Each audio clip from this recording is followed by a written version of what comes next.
Matumal daw. Sabi nila. Wala daw binabato sa kanila si Grab. So ano gagawin natin ngayon? May paraan ba? Sige nga, pag-usapan nga natin kung may paraan.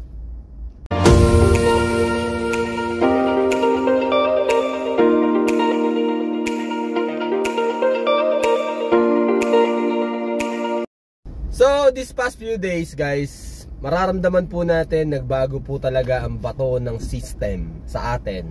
Hindi natin alam kung masyado nang madami. Kasi guys, kung tutuusin nyo, dati kasi bago mag-pandemic, mas madami po ang TNBS, no? Especially nung meron pang mga kalaban na player ang Grab. Andyan si Otto, no? Andyan si Uber.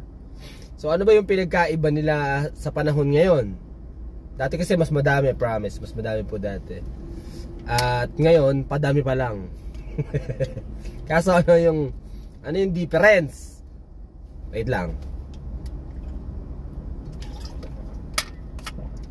So yung difference between before and ngayong present times is yung pasahero. Kasi po after ng pandemic, nauso na po ang what do you call this, hybrid na schedule ng mga pumapasok.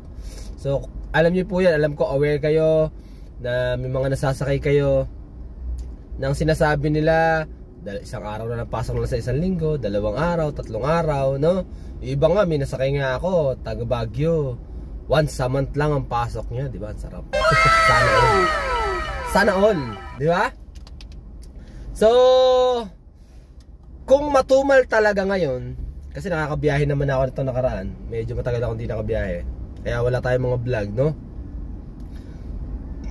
Medyo matumal nga, no? Ano ba yung paraan para hindi para somehow kumita pa din ng malaki? Actually, di ako nagbago ng biyahe. Kung ilang oras ako bumabiyahe sa isang araw, ganun pa din ako bumabiyahe. Sagad pa din. Paano sagad? Bumabiyahe pa din ako ng 7 AM to 12 midnight. Ganun pa din po ako bumiyahe, hindi po nagbago 'yon. And nabawasan ba yung kita ko? Yes, nabawasan po siya. Dahil tumumal nga po talaga, medyo humina ang bato ng ng mga box natin, Pero kumikita pa din ba? Maganda pa din ba? Yes, maganda pa din. Hindi naman tayo pwedeng hindi maganda kita. Doon tayo hindi papayag. Hindi tayo papayag na hindi tayo kumita ng maganda. Yun, isang bagay yun na malinaw sa akin. Hindi ako papayag na tong araw na to di ako kikita. Especially kung ikaw nakikiboundary ka lang at boundary hulog ka, huwag kang papayag na hindi ka kikita ng malaki sa araw na to sa mga biyahe mo, diba? Kasi kung ganun mangyayari, magkakaproblema kayo ng operator mo. Ang gagawin mo, hindi ka makakapag-boundary na maayos, sasabihin mo matumal. Hindi kasalanan yung operator actually. Hindi mo din naman yung kasalanan na matumal talaga. So pag matumal talaga, ang dapat mong gawin, mas baka kailangan po magdagdag ng oras, diba? Baka kailangan mo na hindi matulog. Diba? Kasi alam nyo, ang solusyon sa pagtumal ng booking, eto na, sasabihin ko na.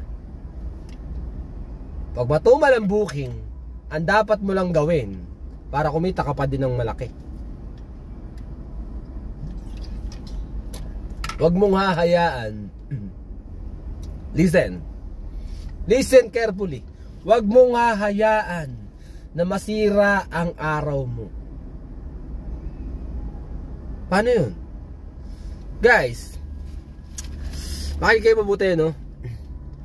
Sa bawat trabaho, sa bawat negosyo, asa ang negosyo ka man ngayon, nasa ang trabaho ka man ngayon, lahat yan dumadaan sa pangit na sitwasyon, sa pangit na season. Kung nagbi-business ka, hindi laging Pasko. Hindi laging Pasko. May times na matumal talaga. May season talaga palay, di ba? May season ng bigas. Everyday kumakain tayo.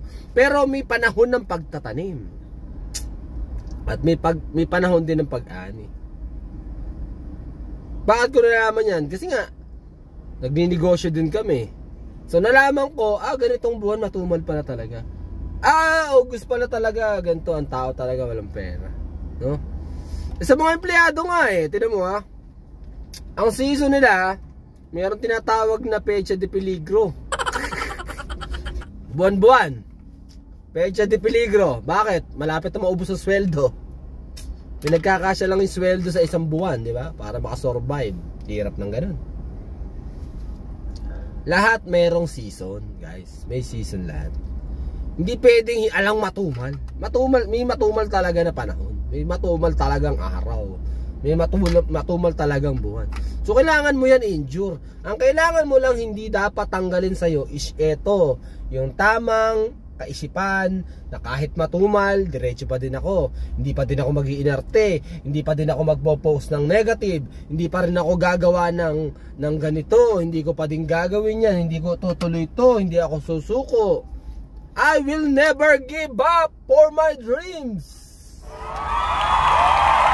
Diba? Nung mga panahon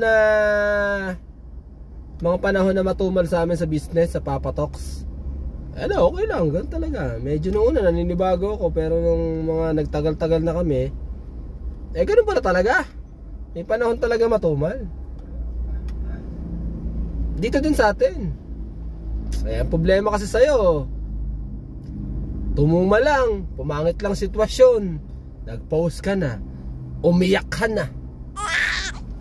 Pagka magulang ka na, pag tatay ka na, pag nanay ka na, pag may mga anak ka na o may pamilya ka na umaasa sa'yo, tanggalin mo na yung pagiging iyakin mo. Tanggalin mo na yung pagiging iyakin. Di pwede.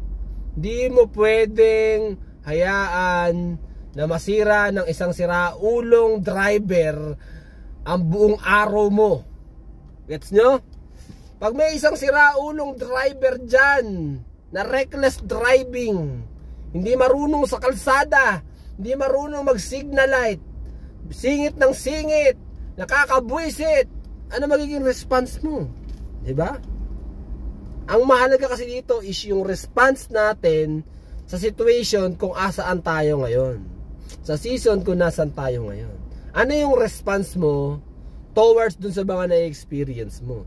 Iyon ang susi o iyon ang sagot sa mga panahon na matumal, panahon na mahirap, panahon na walang kita, walang benta. Iyan ang sagot. Ito. Diyan nagtatalo-talo lahat. Diyan nagtatalo-talo kung bakit may mayaman at bakit may mahirap. Kung bakit merong mahirap na yumaman, mayaman na humirap. Yun lang yun. Diba? Diyan nagtatalo-talo. Because the battle is not in the flesh. It is in the spirit. Nandito ang laban. No? Yung battle nandun sa hindi mo nakikita, pero dun sa naisip mo. Bullshit na bullshit ka sa driver. Bullshit na driver to sira na yung buong araw mo, diba? Matumal ngayon. Matumal ang benta, matumal ang biyahe. Ano ginawa mo? Uwi ako! Uwi na ako! Napakapangit ng biyahe! Napakapangit ang benta! Stop na natin to! Huwag tayo mabuhay!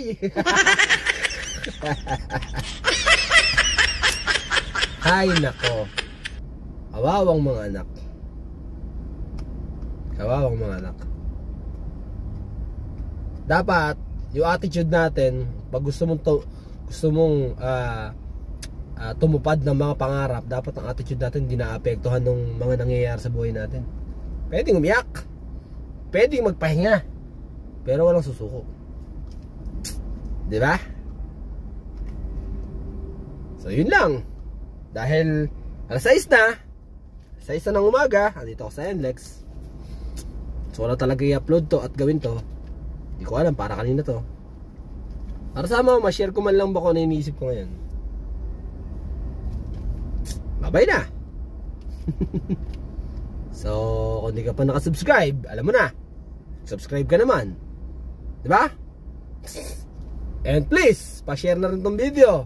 Kung nagustuhan mo to, pa-share doon sa mga kaibigan mo, sa mga friends mo na iyakin, at kailangan ng tulong, at kailangan ng video na to.